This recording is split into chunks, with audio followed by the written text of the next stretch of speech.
Sore itu, angin lembut berembus di atas desa Suryawana, membawa aroma tanah basah dan suara burung yang pulang ke sarang. Langit memancarkan warna keemasan yang jarang muncul, membuat seluruh desa seperti diselimuti cahaya harapan menjelang datangnya bulan suci.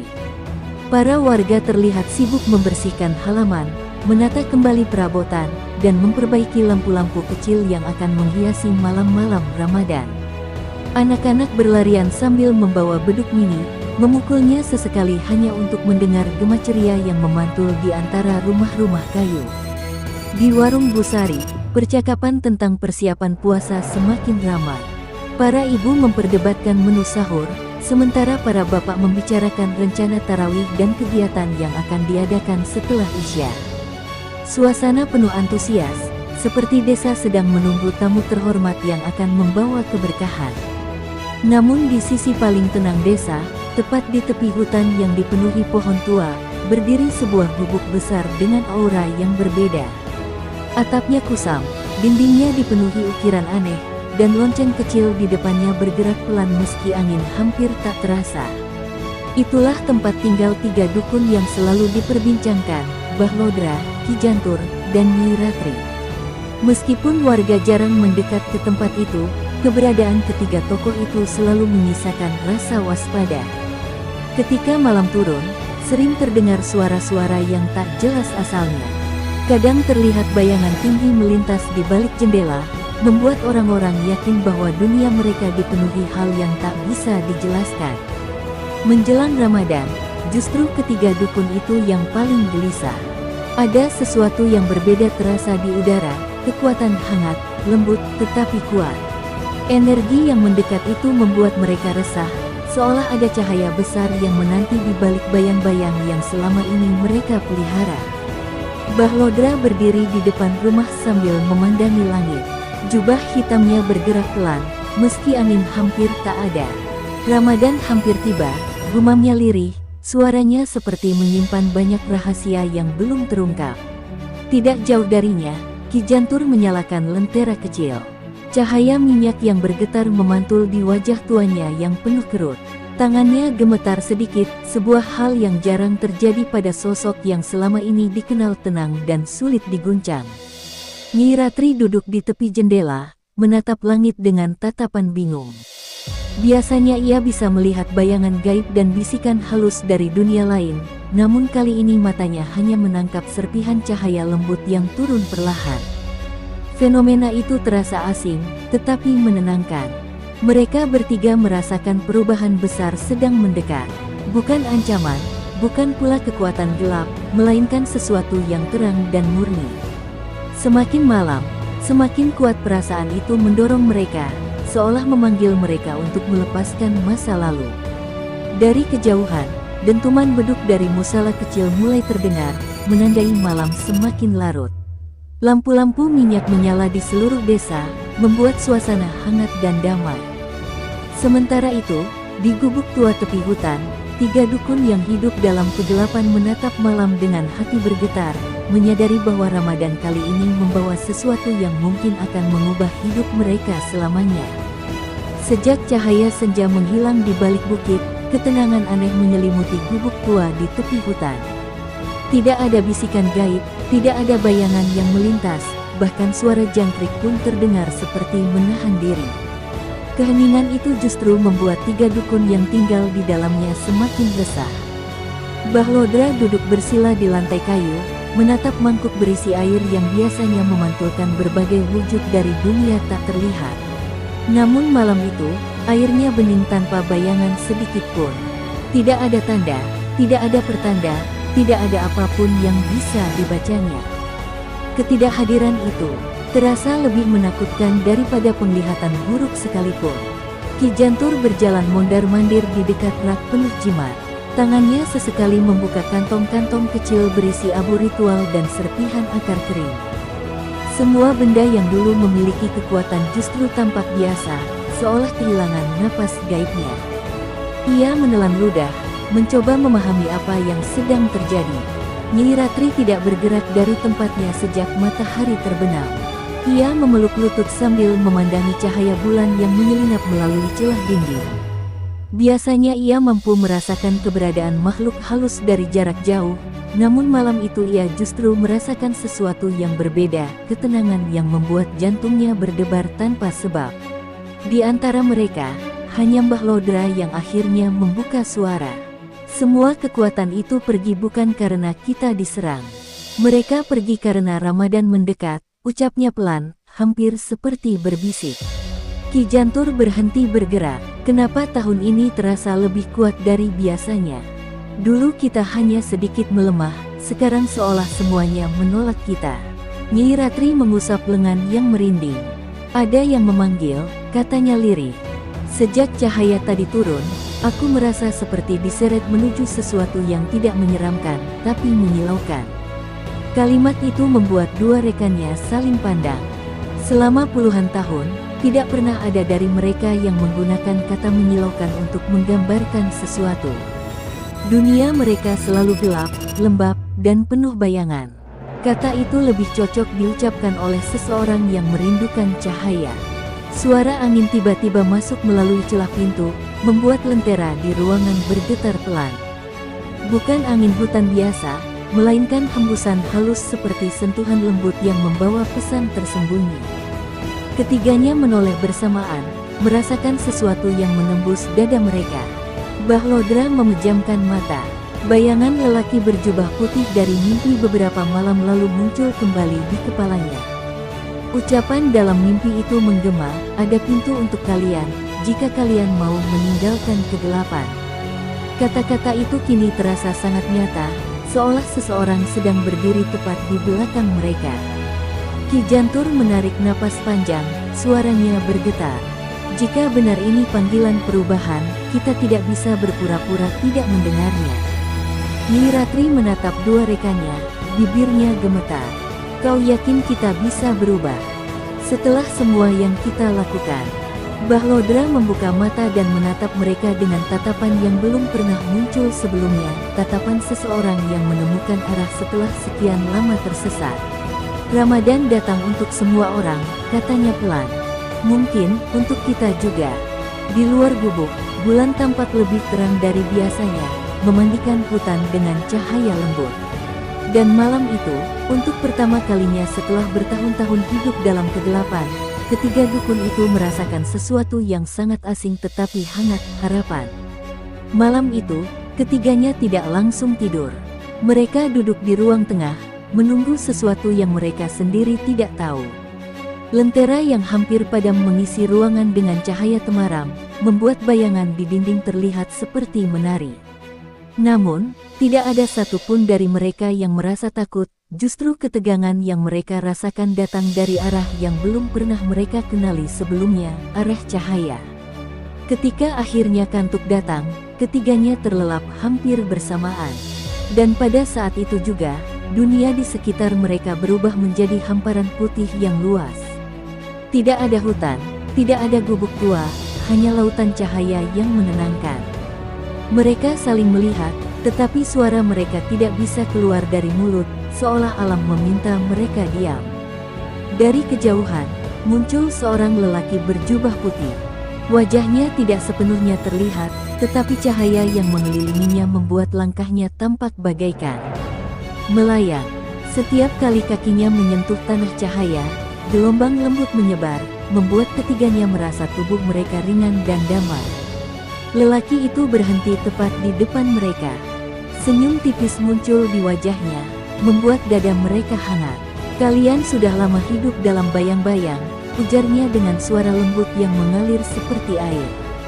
Namun setiap manusia selalu memiliki pintu menuju terang. Nyi Ratri mencoba berbicara, tetapi hanya air mata yang keluar. Entah kenapa, kehadiran sosok itu membuatnya merasa seakan dosa-dosa lama muncul ke permukaan, tetapi bukan dalam bentuk yang menakutkan, lebih seperti lembaran cerita lama yang siap dilepaskan. Ki Jantur meraih dadanya, merasakan sesuatu bergetar di dalam diri. Sosok itu kemudian mengulurkan tangan, menciptakan sebuah jembatan cahaya yang terbentang jauh ke depan. Jembatan itu tampak seperti mengarah pada sesuatu yang sangat terang, lebih terang daripada apapun yang pernah mereka lihat. Ada pintu untuk kalian, kata lelaki itu lagi. Namun pintu itu hanya terbuka bagi mereka yang melepaskan beban terdalam. Cahaya tidak menolak siapapun, tapi seseorang harus memilih untuk melangkah. Bahlodra menatap jembatan itu dengan napas tersengal. Selama hidup, ia selalu diberi kekuatan untuk melihat hal yang tidak bisa dilihat orang lain. Namun jembatan itu, ia tidak melihat ancaman, tidak merasakan bahaya. Yang ia rasakan hanyalah ketenangan yang selama ini tidak pernah ia temui di dunia bayang-bayang. Cahaya di sekeliling mereka perlahan meredup, seolah mimpi itu hanya diberi waktu singkat. Sosok berjubah putih itu menatap mereka satu persatu sebelum berkata, "Ramadan membawa kesempatan bagi siapapun yang ingin pulang." Tanpa peringatan, angin lembut menerpa mereka, dan jembatan cahaya perlahan memudar seperti asap tipis. Satu-satunya yang tersisa adalah suara lembut sosok itu yang berbisik, "Tentukan arah kalian sebelum fajar."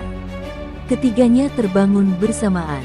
Nafas mereka terengah, dahi berkeringat, tetapi perasaan aneh menyelimuti tubuh mereka, perasaan ringan, seperti beban besar yang selama ini mereka pikul mulai terangkat sedikit demi sedikit. Bahlodra menatap Ki Jantur dan Nyi Ratri yang juga terbangun. Tidak ada satupun dari mereka yang perlu bertanya. Mereka tahu mimpi itu bukan sekadar bunga tidur. Itu adalah petanda, sebuah undangan untuk meninggalkan masa lalu yang selama ini mengikat mereka. Di luar gubuk, ayam jantan berkokok, menandai datangnya subuh. Seolah dunia ikut mengingatkan bahwa waktu untuk memilih semakin dekat. Langit pagi itu tampak lebih jernih dari hari-hari sebelumnya. Cahaya matahari memantul di dedaunan yang basah oleh embun, membuat hutan di sekitar gubuk tampak seperti diselimuti kilau halus.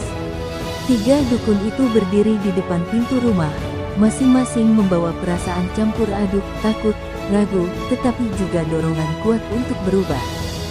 Bahlodra menatap jalan tanah yang mengarah ke desa. Selama bertahun-tahun, ia menghindari jalur itu dan lebih memilih berjalan di tempat-tempat sepi. Namun pagi ini, langkah pertamanya terasa seperti melepas belenggu lama yang selama ini membungkus hatinya. Ia menarik napas panjang dan mulai bergerak. Ki Jantur mengikuti di belakangnya. Tangan tuanya yang biasa memegang jimat kini kosong. Setiap langkah membuat jantungnya berdebar, bukan karena takut pada manusia, tetapi takut menatap ulang dirinya sendiri. Setiap langkah menuju masjid terasa seperti menyusuri masa lalunya yang penuh kabut. Nyi Ratri berjalan paling akhir. Rambut panjangnya bergerak pelan tertiup angin pagi. Ketika pandangannya menangkap anak-anak desa yang bermain di kejauhan, ia menunduk. Dulu, tatapan anak-anak selalu dipenuhi ketakutan saat melihatnya. Kali ini, ia ingin belajar menjadi seseorang yang bisa mereka dekati. Tanpa gemetar, ketika ketiganya semakin dekat dengan desa, suara-suara aktivitas warga mulai terdengar. Ada yang mengasah pisau untuk memotong bahan makanan, ada yang menjemur tikar untuk tarawih, dan ada pula yang tengah menyapu halaman masjid. Suasana itu membuat hati mereka semakin ciut, tetapi langkah mereka tidak berhenti. Beberapa warga yang melihat mereka dari jauh langsung terdiam. Pemandangan seperti itu bukan hal yang biasa. Tiga dukun yang selama ini hidup dalam bayangan tiba-tiba berjalan menuju masjid ketika matahari pagi bersinar terang. Siapa yang tidak terkejut? Namun, tidak ada kemarahan di wajah-wajah itu, hanya keheranan bercampur kehati-hatian. Saat berada di pelataran masjid, Bahlodra berhenti. Kakinya terasa berat, seperti ada sesuatu yang menahannya. Ia menutup mata, mengingat kembali jembatan cahaya dalam mimpinya. "Ini langkah kita," bisiknya pada diri sendiri. Dengan sisa keberanian yang dimilikinya, ia melanjutkan langkah. Pak Ustaz yang tengah merapikan sajadah menoleh. Matanya membesar saat melihat siapa yang datang. Namun alih-alih mundur atau bersikap waspada, ia justru mendekat perlahan dengan tatapan tenang. "Ada keperluan, Bah?" tanyanya lembut. Bahlodra menelan ludah sebelum menjawab, suaranya gugup. "Kami ingin belajar," ucapnya pelan. "Kami ingin berubah." Ki Jantur mengangguk pelan, dan Nyi Ratri memegang dadanya yang berdebar, menunjukkan bahwa mereka benar-benar datang dengan niat tulus. Sebentar suasana jadi hening. Angin berhenti bergerak, burung-burung seakan ikut menyimak. Lalu, Pak Ustaz tersenyum hangat. Pintu masjid terbuka untuk siapapun, katanya. Tidak ada yang terlambat untuk kembali. Kalimat itu seperti air sejuk yang menyalakan keberanian dalam hati ketiganya. Mereka melangkah masuk. Aromanya berbeda dari tempat manapun yang pernah mereka datangi sebelumnya, harum, tenang, dan penuh kedamaian. Perasaan asing itu menyentuh hati mereka begitu dalam hingga membuat Nyi Ratri menitikkan air mata tanpa sadar. Saat mereka duduk di bagian belakang masjid, cahaya pagi menembus jendela dan jatuh tepat di depan mereka, seperti menyambut kedatangan 3 jiwa yang selama ini terperangkap dalam kegelapan. Untuk pertama kalinya setelah sekian lama, mereka merasa diterima. Namun jauh di lubuk hati mereka, masih ada bayangan masa lalu yang belum sepenuhnya hilang. Tapi setidaknya hari itu, mereka memilih melangkah ke tempat yang selama ini mereka hindari, dan itu adalah awal dari perubahan besar yang tak lagi bisa mereka hentikan. Setelah salat duha selesai, masjid perlahan kembali tenang. Warga yang tadinya memandangi kedatangan 3 dukun itu mulai beraktivitas lagi, meski beberapa masih sesekali melirik ke arah mereka. Bahlodra, Ki Jantur, dan Nyi Ratri duduk bersila di pojok masjid, meresapi suasana yang belum pernah mereka alami seumur hidup. Pak Ustaz duduk di depan mereka sambil tersenyum lembut. Perubahan tidak datang dalam sehari, katanya perlahan. Namun setiap langkah kecil akan menjadi saksi perjalanan kalian. Kalimat itu membuat dada mereka terasa hangat dan sekaligus berat, seakan ada sesuatu dalam diri mereka yang mulai bergerak. Bahlodra mengangguk pelan. Kami siap belajar, ucapnya, meski suara yang keluar terdengar seperti bisikan. Ia menunduk, menunjukkan kerendahan hati yang dulu tidak pernah ia miliki. Ketika ia mengangkat wajahnya lagi, mata tuanya tampak lembut, jauh berbeda dari tatapan tajam yang dulu membuat orang takut. Ki Jantur yang biasanya tidak banyak bicara juga membuka suara. Kami tak ingin kembali ke jalan lama, katanya. Tapi kadang bayangannya masih mengikuti. Kata-katanya keluar dengan getir, seakan ada sesuatu yang masih menggantung di dalam kepalanya. Pak Ustaz memahami maksud itu. Bayangan masa lalu memang tidak langsung hilang, jawabnya. Itu biasa terjadi pada siapapun yang ingin berubah. Tetapi selama niat kalian kuat, tidak ada bayangan yang bisa mengikat kalian selamanya. Ketika percakapan berlangsung, angin dingin merambat masuk dari pintu masjid. Angin itu tidak seperti angin pagi biasa, lebih berat, lebih gelap, seolah membawa sesuatu yang mengikuti jejak mereka sejak keluar dari gubuk tadi. Ketiganya saling pandang, merasakan hawa yang sama. Nyi Ratri memejamkan mata, mencoba merasakan sumber angin itu. Ia terbiasa membaca kehadiran makhluk gaib, tetapi ketika ia membuka mata, wajahnya memucat. Mereka mengikuti kita, katanya pelan. Mereka tidak suka kita datang ke sini. Yang dimaksudnya adalah makhluk-makhluk halus yang selama ini hidup bersama mereka dalam kegelapan. Suasana masjid mendadak terasa lebih dingin dari sebelumnya. Bahlodra merasakan bulu kuduknya berdiri. Ia tahu benar bahwa keputusan mereka untuk berubah bukan hanya akan mengubah hidup mereka, tetapi juga memutus hubungan dengan dunia yang selama ini memberi mereka kekuatan. Dan dunia itu tidak akan melepaskan mereka begitu saja. Pak Ustaz tidak terlihat terkejut. Jika sesuatu mengganggu, artinya kalian memang sedang menuju jalan yang benar, katanya dengan tenang. Cahaya selalu membuat kegelapan resah. Kalimat itu membuat ketiganya terdiam, seperti baru memahami sesuatu yang selama ini tidak pernah mereka pikirkan. Tiba-tiba, lentera kecil di samping pilar masjid berkedip pelan, seolah ada bayangan yang lewat. Namun dalam sekejap, cahaya matahari yang masuk dari jendela langsung membuat kedipan itu menghilang. Seakan cahaya enggan memberi ruang bagi apapun yang datang bersama kegelapan. Ki Jantur menarik napas panjang. Jadi ini baru permulaan, gumamnya. Ada ketakutan dalam suaranya, tetapi juga keberanian yang perlahan muncul. Untuk pertama kalinya, ia merasa bukan hanya melawan dunia gaib, tetapi juga melawan dirinya sendiri yang selama ini terikat pada kekuatan yang salah. Pak Ustaz berdiri, lalu berkata dengan suara mantap, jalan menuju cahaya tidak pernah sunyi dari ujian. Tapi selama kalian tetap melangkah, tidak ada kegelapan yang bisa menahan kalian. Kata-kata itu menjadi semacam peneguh hati bagi ketiganya, bahwa perjuangan mereka baru saja dimulai, dan Ramadan ini bukan sekadar bulan biasa, melainkan kesempatan terbesar dalam hidup mereka. Malam itu, udara di desa Lembah Senandung terasa lebih hangat dibanding hari-hari sebelumnya. Warga mulai menata lampu minyak di halaman rumah, tanda bahwa Ramadan tinggal menghitung hari. Di tengah hiruk-pikuk persiapan, Lelana berjalan menyusuri jalan setapak dengan langkah hati-hati. Meski kini ia sudah meninggalkan dunia perdukunan, bayang-bayang masa lalu masih terasa seperti tangan dingin yang menggenggam punggungnya.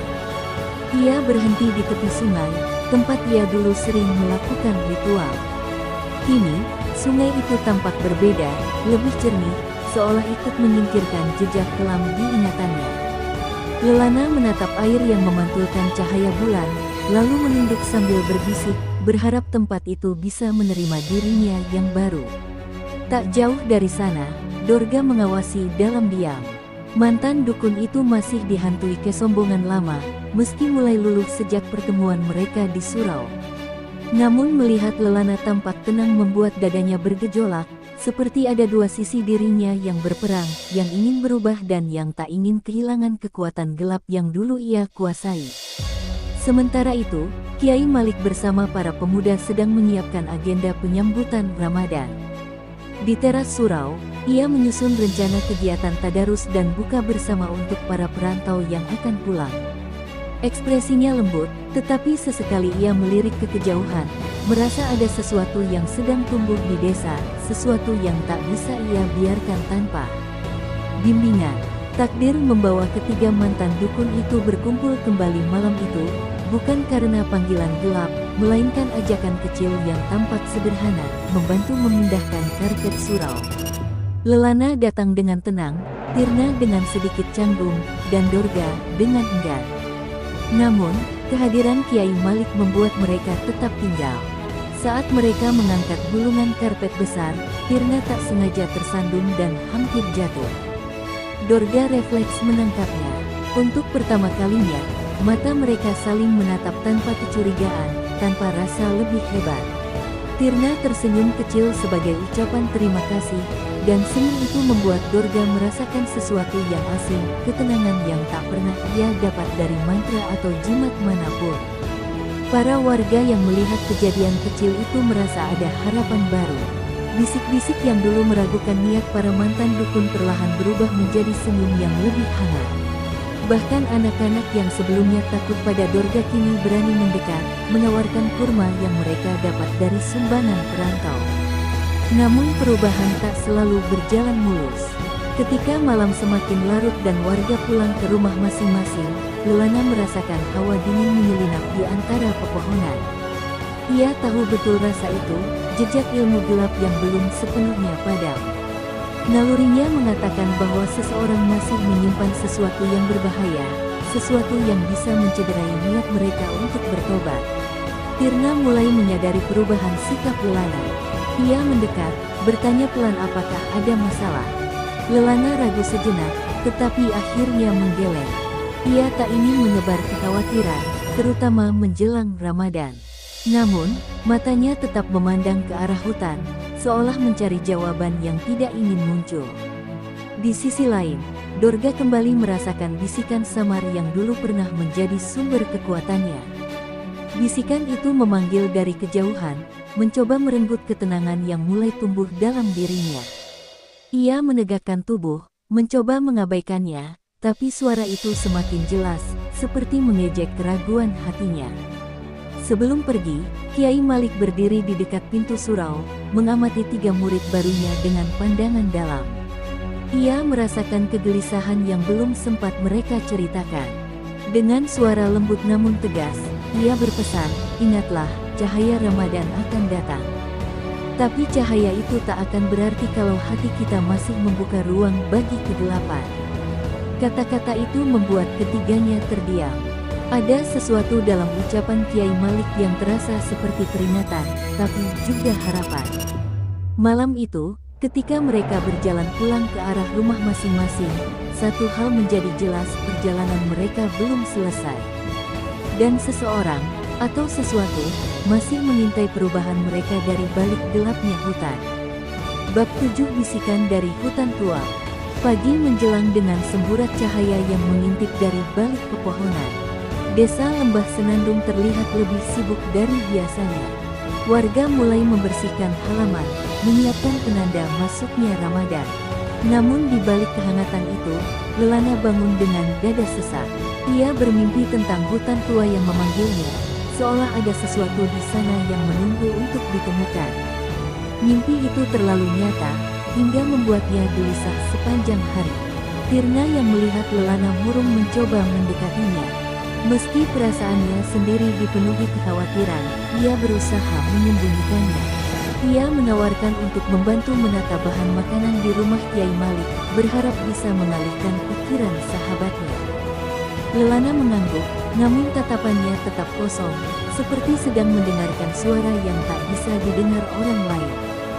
Di sisi lain, Dorga berdiri di tepi hutan, meremas ranting hingga patah.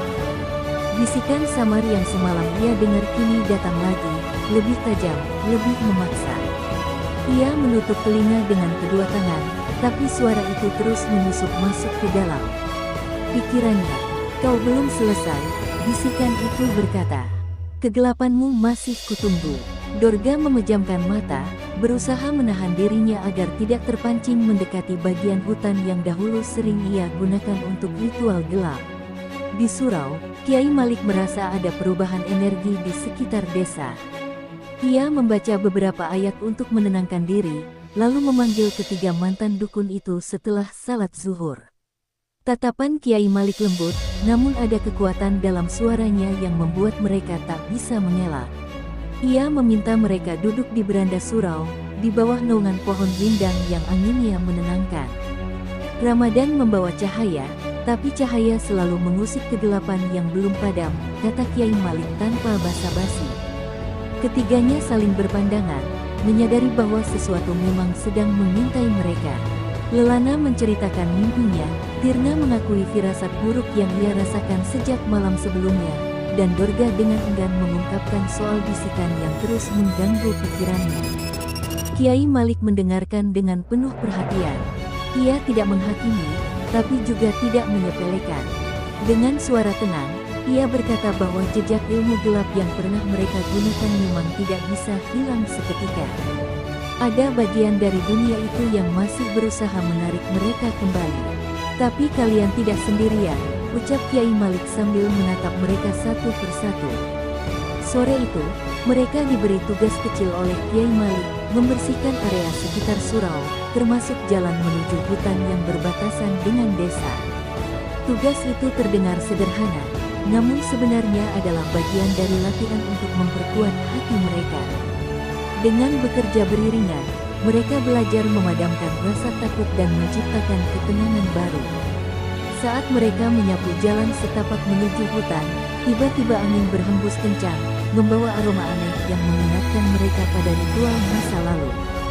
Dorga spontan menoleh ke arah hutan, melihat bayangan bergerak di antara pohon. Namun ketika ia mencoba fokus, bayangan itu lenyap begitu saja, menyisakan daun-daun bergoyang. Tirna merinding, sementara Lelana memegang dadanya yang kembali terasa berat. Mereka hampir menyerah melanjutkan tugas, tetapi Tirna mengambil inisiatif untuk tetap bertahan. Ia mengajak keduanya duduk sebentar di batu besar yang berada di dekat jalan. Dengan suara lembut, ia mengingatkan bahwa perubahan memang sulit, tapi mereka sudah melangkah terlalu jauh untuk mundur. Kata-katanya sederhana, namun cukup untuk menguatkan hati Lelana dan menenangkan gejolak dalam diri Dorga. Menjelang maghrib, mereka kembali ke surau dengan membawa perasaan campur aduk. Kiai Malik menatap mereka dengan bangga, meski ia tahu perjuangan baru saja dimulai. Ia memberikan air hangat yang telah diberi doa agar mereka lebih tenang. Ketiganya meminumnya tanpa ragu, karena kehadiran Kiai Malik sudah menjadi cahaya yang menuntun langkah mereka. Namun ketika malam turun, suara azan Isya bergema, Lelana kembali merasakan tatapan dari arah hutan. Bukan tatapan manusia, melainkan sesuatu yang lebih tua, lebih gelap, dan lebih sabar. Ia menegakkan badan, berusaha menepis rasa itu. Tapi dalam hatinya, ia tahu bahwa hutan tua sedang memanggil. Dan panggilan itu belum akan berhenti.